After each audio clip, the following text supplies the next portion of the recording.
they. This one instead causes you to back up. So you can't keep working so late. Instead, a better way to phrase that would be, you know what?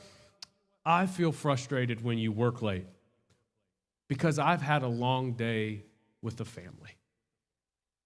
I've been doing laundry all day. I've been working all day too. When you work late, I feel like you don't prioritize me.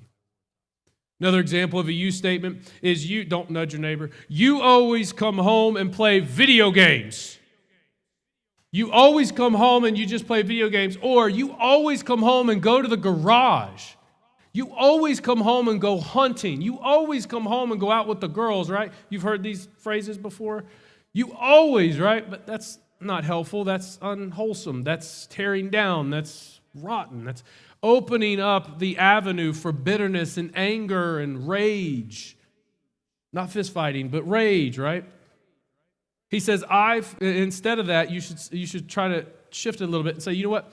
I feel like you don't want to spend time with me when the first thing you do when you come home is go play video games. Or I don't feel like you want to spend time with me when the first thing you do is come home and call the girls and go out. I feel like you don't want to spend time with me. And see, at first this seems silly. At first this seems pie in the sky, perfect world.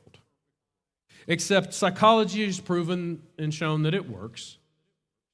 And it works in avoiding the exact things that the apostles said we need to get rid of.